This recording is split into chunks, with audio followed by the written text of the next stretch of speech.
So hi and welcome everyone.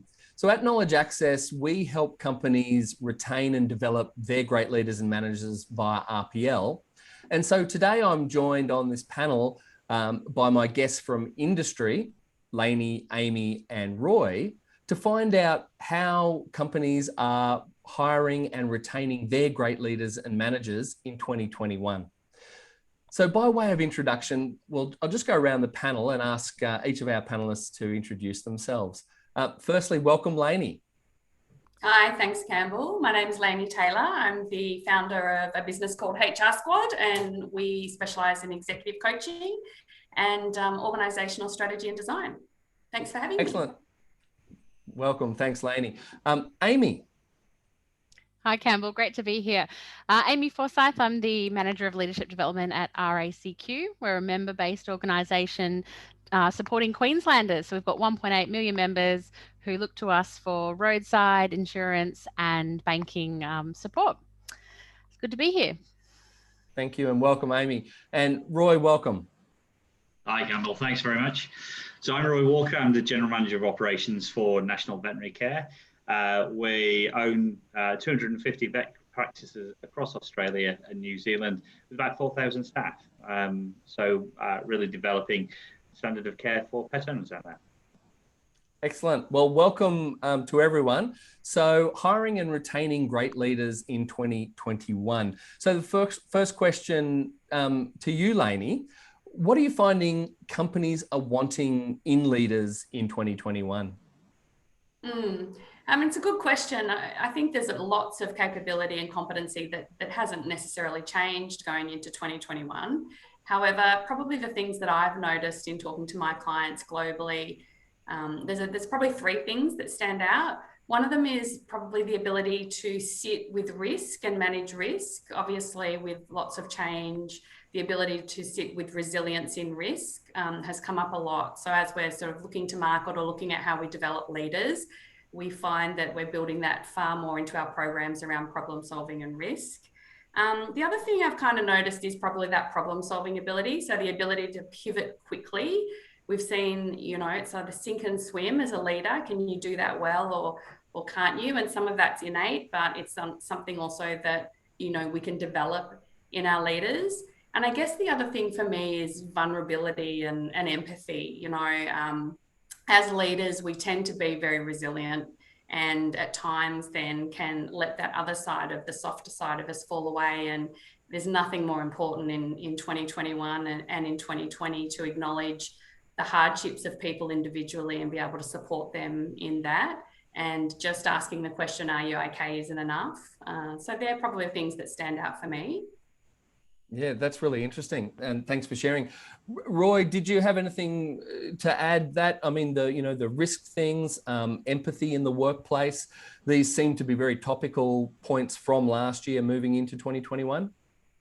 Look, I think it's no surprise to anybody that over the last 12 months, it's taken a heck of an impact on everybody's emotional well-being at the moment. So I think Lainey's hitting it directly on the head. The resilience and being able to make a decision and execute based on what's happening in the market. I mean, we had some changes literally on a Friday evening a couple of weeks ago in Queensland, which the business had to react to, and the team need to react in there. So you need leaders that when the house is on fire, they are able to react, but the vulnerability and the trust from their team members is absolute paramount. You can have great leaders out there who are not people who may be able to direct, but don't get their team to follow. So Lainey, you're absolutely on the money there. The vulnerability, the people skills, and the service leadership, rather than being a dictatorial leader, which may have been okay 10, 15 years ago, it's really more important that we're a service style leadership now. And that the team are able to buy into them. So no, I think Lainey really covered it up there. Excellent. Thanks, Roy. And so I guess that's really looking at hiring and finding leaders. When we have leaders that exhibit those qualities in our businesses and organizations, how would we go about rewarding those leaders? Amy, do you have any thoughts around that? Yeah, look, I mean, of course, we think about the financial elements of reward and recognition, and that has to be right. But what's more important are those non-financial benefits of work. And I think creating an environment where leaders can do meaningful and interesting work, giving people the accountability and empowerment to really own what they do. I think they're the conditions that encourage high performance for leaders and recognize and reward them. I'm a big believer in calling out and celebrating the right behaviors when we see them. So, we try to make sure that when we're observing leaders doing a great job with their teams or putting their own personal professional development, investing in their own personal professional development, we really try and recognize that. So we have talent and succession planning processes that look for those behaviors and put those people into pools so that we can really make sure that they know that we support them. And programs like our high performance employee program, which Campbell, you partner with us on through the RPL process, are one example of where we we connect them to each other. So there's that network and community element, because we're all wired to be social and to connect. And I think that became even more important in 2020 when we returned to our homes to work and perhaps lost some of that social interaction in the physical workplace. But yeah, programs like that, I think, remind our employees that we do value them and that we recognize and reward them through access to those great offers. That's really interesting. And yeah, Lainey, I was just going to pass over to you with the organizations and clients you work with. Does that similar things that you find?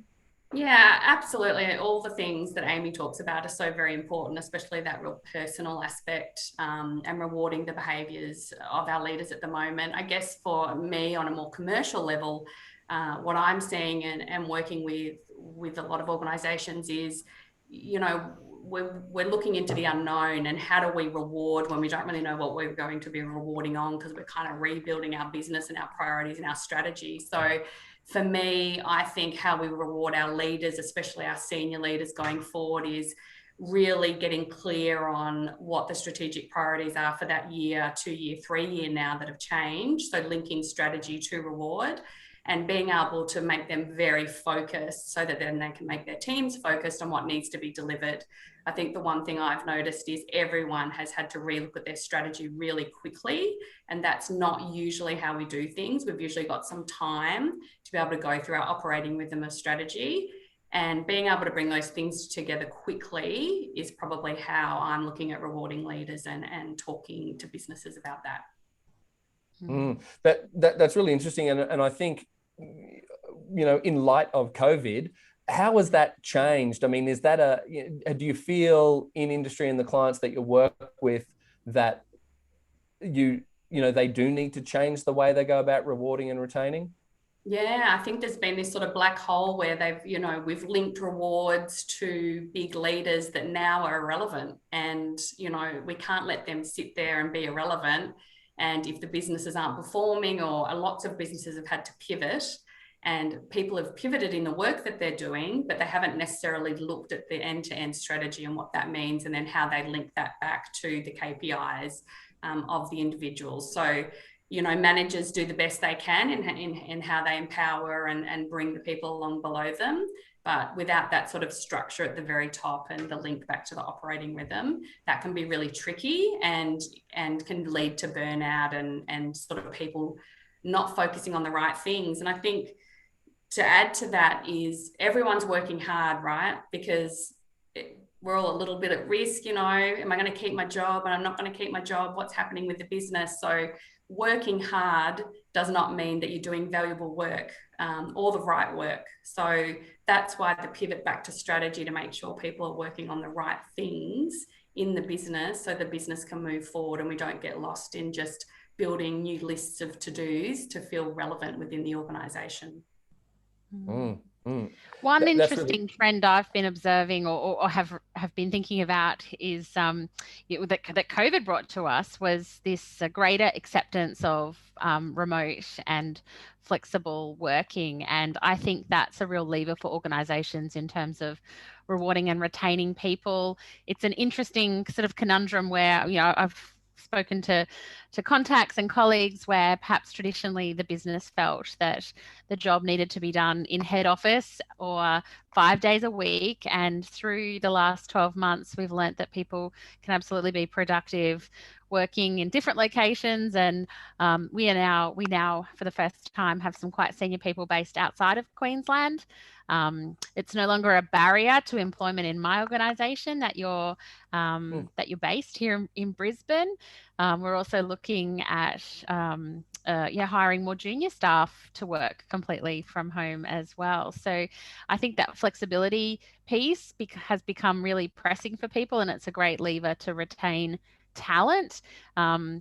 And people are also, I think employees are demanding it and expecting it. So organizations that aren't looking at how they can deliver employment and programming, because I guess the next point I want to make is how the RPL program was able to be delivered flexibly to our remote employees. They didn't need to be coming on site to be able to access that benefit. They were something that they could do in their own time, that aligned to their kind of career goals, and that accessing that recognition for the skills and experience they have. So yeah, I think 2020 brought us that, and we're not quite sure exactly where that's landed and how that will continue to shift and shape and settle over the next sort of 12 months to 2 years. Could I just add to that as well? I think, there's been a lot of businesses that have been challenged in a negative way. We've been challenged very much so in a positive way. From a reflection of pest ownership, for the first time in 15 years, has increased dramatically from people spending more time at home. So we're on the flip side, where we're in this cloud of success, looking at what we've done last year and the growth that we want to have this year. But I think Lainey was on the money. We need to reflect back where we've come to, or where we've come from and where we are to, because the demand could drop off a little bit in a lot of businesses where they've been enjoying the extra money that's been around because people haven't been traveling, etc.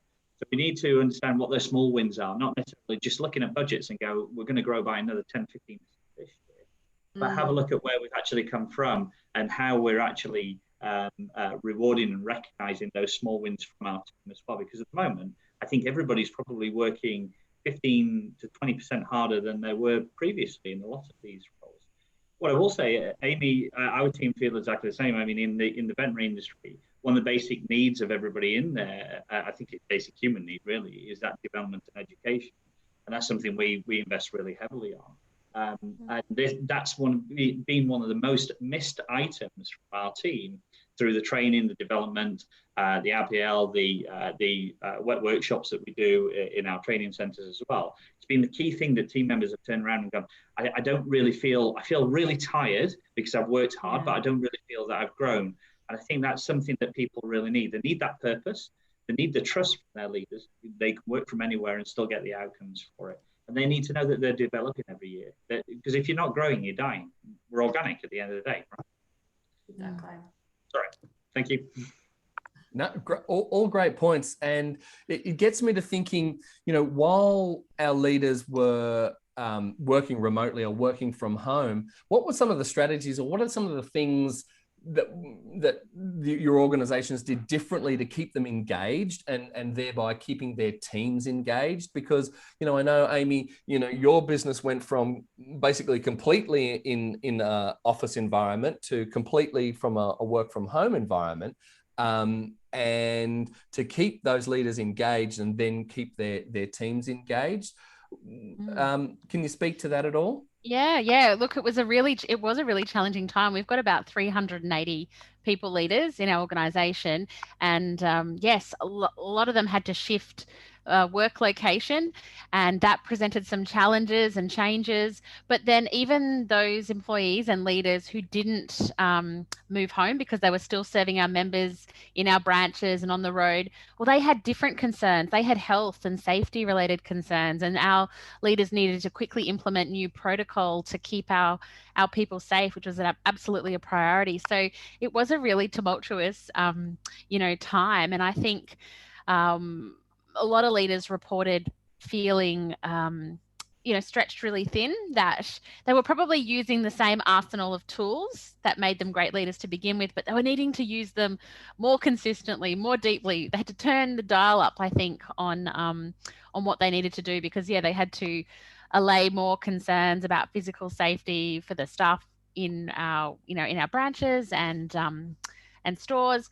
But at home, they had to work harder to connect on an individual and at a cohort level with the people that reported through to them. So we did lots of things to engage our people. We quickly pivoted our planned programming, and ran lots of webinars and workshops that were focused on topics that we felt were important to employee well-being and engagement. We ran sessions around technical training, how to use Teams more efficiently. I think COVID-19 certainly helped our Teams adoption rate greater than any kind of program that our tech team could have rolled out. We're all experts now after perhaps being a little bit slow to take advantage of what Teams offers. And we ensured our safety and wellbeing teams were mobilized with lots of programs and resources to connect with our staff who had additional concerns or challenges.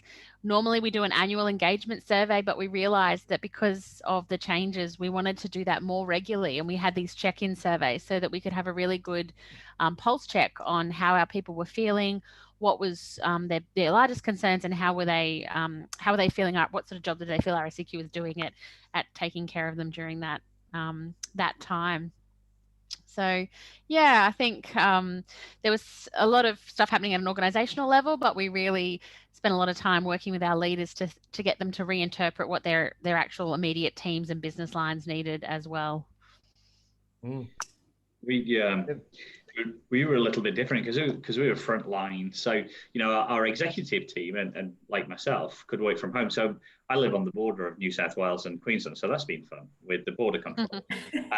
But, our teams around Australia and New Zealand, when we went into lockdown, we had to take some real harsh decisions, not knowing the enemy we were facing. So we had to move into split teams. So we literally had to split the teams in half, where they were working on shift systems, never seen each other. We needed to duplicate the amount of leaders that we got in there and the resources that's available to them while they're working on those split shifts, because at that time, they couldn't have any interaction between them. That meant we had to make a big call and ask everybody to reduce their hours whilst we're doing this. And there were key markers within there of what success looked like. Again, Amy, safety was a huge word for us. Safety at home, safety at work. So safety at home, not everybody has a safe environment at home to be able to return to. So it's making sure you've got a safe environment to talk about it, be able to go to someone. We have counselling services all linked up to our business as well, but also to their leaders, if they need a safe place to be, or just recognize that. And safe at work. So it's looking after each other. It's not sneaking out to a pub or a party and putting everybody else at risk. And that's sustainability as a business as well, because you've got to make those decisions at the drop of a hat and make sure that you've got a business to come back to. And that's not just one person's job. That's us as a team to be able to make sure that we've got the sustainability of the business as well. The key items that came through from this is we were really lucky with the team that everybody dug deep. We didn't have one complaint out of our team members at that time, 2,000 team members. They all said, we know what's got to be done. We're running forward with it.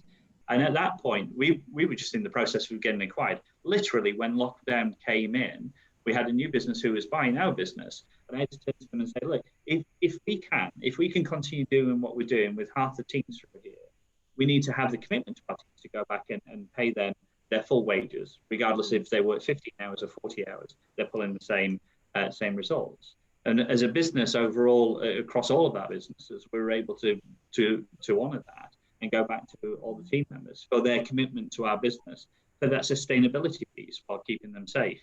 So that was a huge part for us. That was a level of trust within the senior management team and each one of our clients to be able to turn around and say, right, we all look after each other and we're all in it together. And I think those regularity of Zoom meetings, and if anything changed, regardless of where we were in the country, the clinic leadership team would meet with the senior leadership team, with the executive leadership team, to talk about what changes need to happen in the business. One of the key things for us as well, we always have our annual symposium, big celebrations, some awards, etc. But we couldn't have it this year, and that was one of those celebrations that everybody looks forward to. And we have some big rewards for them where we'll fly them to another country to go to a symposium somewhere else or a conference. This year we couldn't do it, and certainly everybody felt the pain of that, because everybody knows, how they're going and what efforts are putting forward. So what we did instead is we travelled around and we set up mini awards within their businesses, so that they wouldn't know about it, the award winners wouldn't know about it, but we had their family attend, COVID safe, of course. Some of the family members attend, some senior management team, and we could still present the awards to them and still give them the accolade and the awards and the recognition through there. But it was a lovely little piece to get really personal, for people to know that there's a connection there, rather than just being one of the cogs within the machine. I think that's what's really changed this year is, people are actually feeling that connection. Yeah. And how creative. Like, I think that's the other lesson from 2020. We learned how to do things a little bit differently, because I can't run that way. Let's take the award ceremony on the road. There's certainly things that we did that we wouldn't previously do. We had drawing and yoga classes being offered at lunchtime drop-in calls where you could just show up and share your pet with other colleagues, and we would never have sort of thought to prioritize that type of activity. But last year was a year where we're like, well, let's just test and learn, and we'll experiment with that and see what our people think. And if not, we won't do it again. But we got really creative to get around some of the COVID requirements. It presented challenges in big and small ways that I didn't anticipate. Yeah, I think it's playfulness, doesn't it, into the workplace? Yeah. Sorry. No, I was just going to say, I think one of the interesting things I've noticed is being an executive coach, usually that's held for the most senior people in the business. But, in COVID, that was really, coaching was one of the only learning initiatives that you could do. So organisations were offering it further down the organisation to emerging leaders and talent, which, may not do much for my business, because it means I'm just coaching a lot more people for a less amount of money, but that's all right. And I found that really interesting. I coached over 200 people in a 4-month period for a couple of organizations that took their global programs, where they'd usually bring big groups of people together, and I'd come in and talk to a whole room, and now I was talking to them individually. But I really found that really rewarding personally, and was able to actually share back to the organization quite a detailed review of actually how the organization was feeling on 2-3 levels into the organization, which was really powerful for them to then go look at strategy and how they support. But I must say that a skill that I did dust off in COVID was just my normal psych coaching, because I did a lot of coaching around being at home and how to live with your partner and how to live with your kids, and that was really rewarding as well. And I think one of my most favorite sentences that I would have said over 3,000 times to any partner who was living with another partner: do you want to be married or do you want to be right? And that was I got a lot of feedback on that one, and it resonated heavily. Really interesting. It's, a couple of the words that always keep popping up about leadership and organizations through COVID was, adaptability and creativity. And it sounds to me like, what all three of you have experienced is a lot of the leaders and managers were very brave, brave to make decisions, brave to it's a great unknown. So, decisions just needed to be made.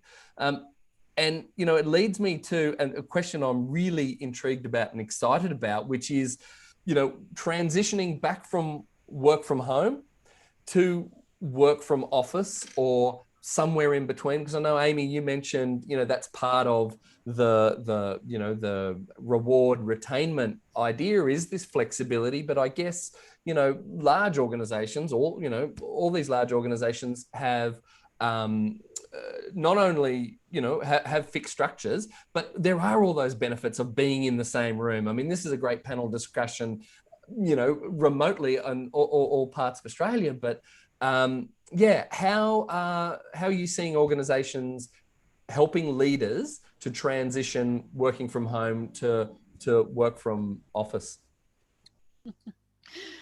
Yeah, it's certainly a challenge that we're working through at the moment. And when I talk to colleagues outside of my organization, I think, particularly in large organizations, it's been something that they're working through too. So I think firstly, it's around making sure our employees feel confident that safety protocol are in place, because whilst I think most of us, particularly up here in Queensland, feel that we're through the thick of COVID, these little clusters happen and suddenly our staff are feeling a bit more vulnerable. And, we had a lockdown a few weeks ago. And so we had to quickly pivot and respond to that. So, we've had an incredibly great process enacted in terms of tracking who's on site and who's off site, ensuring all of our staff have appropriate PPE and that desks are appropriately spaced, and there's guidance around meeting rooms so we can allay that safety concern. We've got scanners at every entry and exit point, thermal scanners. So stuff like that, I think, eliminates or reduces that concern around coming in. And it's about, we've been reminding people about the great stuff that they can access and the culture that they can experience when they can come back. Coming out of COVID, we actually implemented and we're very explicitly, starting an organizational conversation about flexibility, and we encouraged employees to speak up about what flexibility looked like for them, and I guess have a conversation with their leader and their teams, and after that, we have actually seen. I think there's about 85% of employees are on some sort of flexible working agreement currently. So that's, massive increase in our business. We've got a huge campus here in Brisbane, 8 or 9 buildings, and they're still very, very empty. So our CEO is definitely talking more about what he's doing on site and how he'd love to meet more people in the corridors as he's walking around. And I think we will see teams slowly start to return in the next few weeks and months because of that focus on getting back to work. I shouldn't say work, getting back to the office, right? Because we are all working. And I think, when I'm talking to leaders, they're finding, like most things in life, balance is the right answer. So the pendulum probably swung really far to, right, we're all at home 100% of the time. And now we're actually saying, well, that can be a really great benefit to our employees to help them better balance their work and life commitments. But we still want to have some time together because we are seeing some of the business lines really kind of operate with a real siloed mentality. Like, I think our leaders are connecting very intimately with their direct reporting lines and speaking to them daily and using Teams to get the job done. But that cross pollination or cross collaboration hasn't been happening as much as it would when we were co-located in one office. Yeah. That's really interesting, and something that people would, it's not initially thought of, but the fact if you're not bumping into other departments in the corridors or in the team room or in the training rooms or so on and so forth, there's the opportunities of innovation can be missed and so on. I mean, Roy, Lainey, have you experienced that kind of thing? Is there thoughts, are you balancing this work from home, work from office? Yeah, I think, what a wonderful thing that we can now offer people to work from home and from the office. At the same time, there absolutely is pros and cons to that. And I think one thing that I've noticed is certainly if you're onboarding new people into the organisation, people that I've coached that feel that they're up to speed with their new job, but don't feel connected with the workforce because they don't know them. They haven't spent any sort of physical time with them. And so that's always a challenge when people have then spent a lot of time together. At the same time, I think there's just a good balance between the two, and I think there has to be guardrails and some real think around what's productive, what works for the organisation, and what works for the individual. I don't think we can swing the pendulum right through to the individual. And we can't swing it all the way back to the organisation that we want everyone in again. But at the same time, we're still running businesses and where we need to think commercially and what's right for the organisation as well as for the people. So that's probably where I sit with that. I think what's really interesting is how quickly we forget. And one thing that I'm challenging my clients on is, especially in Victoria, although I have clients all over the world, I was with a client yesterday that's really struggling to really wants the sales team to sit with the category team. Okay, you've just worked for 9 months remotely, very successfully, blown every budget forecast out of the water, but all of a sudden we're stuck on where people are going to sit again. Let's just think through that a little bit, shall we? So I just wonder how quickly we move back, so to be able to encourage our leaders to keep sort of in that real fresh thinking when they're starting to make decisions back in what is turning to some normality. Yeah, and retain some of the. Sorry, I was saying retain. In reflecting on what you were saying, I was thinking about how I've seen leaders display greater levels of trust in their people, because no longer could they just look down the corridor and see them there working. They had to, the relationship of trust was tested, because I had to let you go and work where I couldn't eyeball you, and yet you got the job done. So how do we retain? There was a deepening of relationships in some respects too, I think, because of that. And we saw into each other's homes and lounge rooms and kids wandering past. So I think we do want to retain some of that, as well as remember the benefits that we had in that ad hoc, unplanned conversation that happens when people are co-located in the same working space. And I can get on a soapbox on this one, because I forever see the way that we treat employees who are adults, who have mortgages, who rear children, who have relationships, who have very complex lives, and then we bring them into a workplace and we treat them like 10-year-olds. So I love that COVID's changed to that, and I would love it to stay that way, that we treat people like adults, and we're very capable of being able to do all those things without being eyeballed or clock watched.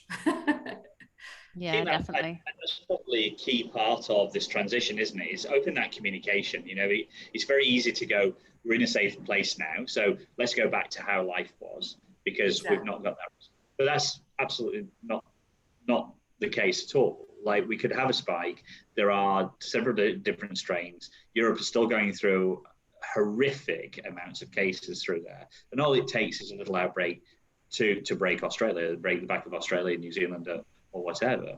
I think it's opening those conversations, isn't it, and resetting those boundaries and going to a team member. You know, what works for you? I know I did a lot of travel before, and I think I've been the best father I can be over the past year than I have been in the previous 6 years, or 5 or 6 years, to my children, because I've actually been around, and I'm actually here when I'm here. I'm not flying in somewhere thinking about work, absolutely lacking energy. I'm outside playing soccer with them. It was my son's first day at school today. I was there at drop-off for him and there at pickup for him, which was a real touching moment for me. That's a huge memory that, you know, is going to stay with me forever. And that's a new boundary for me. So that's going to be something that I'm going to set boundaries with myself and with my leadership team, that I will be there for a sports day. And I will think about that before booking the flights through there. But maybe just opening that communication, saying, what does it look like for you? What does it look like for us? Where does success start and finish? And then when it comes to those conversations of, this is not what I thought it would be, you can revisit where you set those standards at the beginning. Yeah, I think my 16-year-old daughter wants me to go back to being on a plane and ask me when I've stopped working from home. I love it. I love it.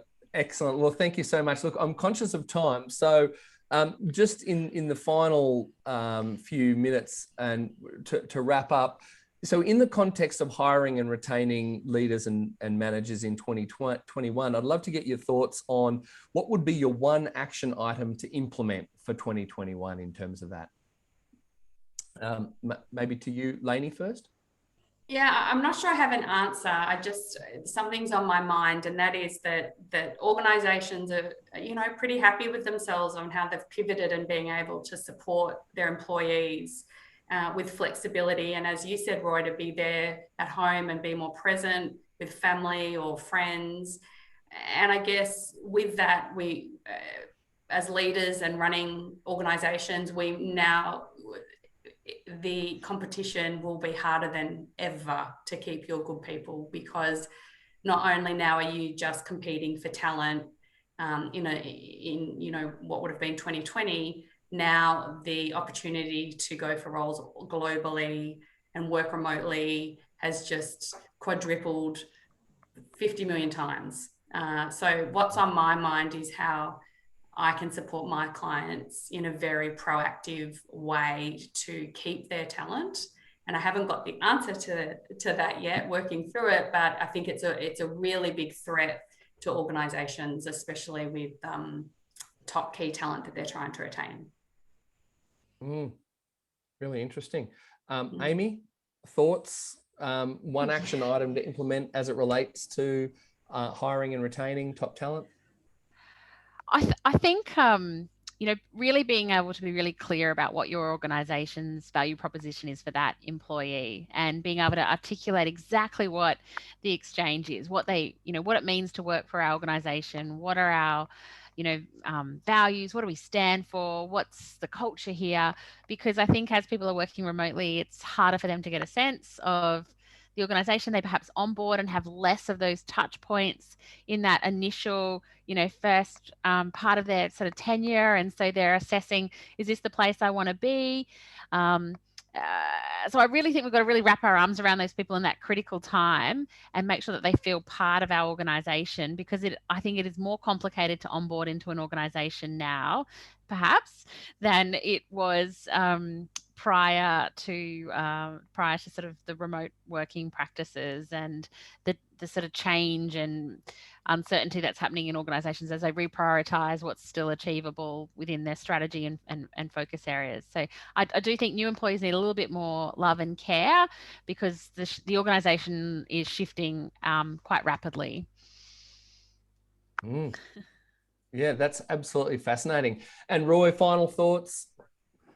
Well, three key things, which I think all of us have said in repetition over this meeting: purpose, creativity, and safety. So, the purpose, I think the world, my personal opinion, I think the world is lacking a bit of purpose at the moment, and I think this is where our leaders really come into their own to be able to articulate what the next year looks like. What are we actually contributing? And again, another human need that we need to contribute out there. People need to be clear of that. I think the creativity, as Amy was put in and articulated really beautifully earlier, I think that playful creativity is really making a great or making great workplaces and making work fun again. It's not so much biro to the paper all day because I'm old, or fingers on the keyboard all day. It is actually playful, and we've got creative places which will grow as people return to the workforce. And then the safety, again, we're not out of the woods yet. So it's mental safety. So making sure that mental well-being is there and everybody's got a safe place to come to work about, but also just having front of mind that at any point, COVID could return. So just making sure that we're mindful of that. Excellent. Well, thank you, Lainey, Amy, and Roy. Really do appreciate your time and input today on this topic, hiring and retaining great leaders in 2021. We look forward to hearing the successes and catching up this year. Thanks, Campbell. Thanks, Campbell. Thanks, everyone. Bye.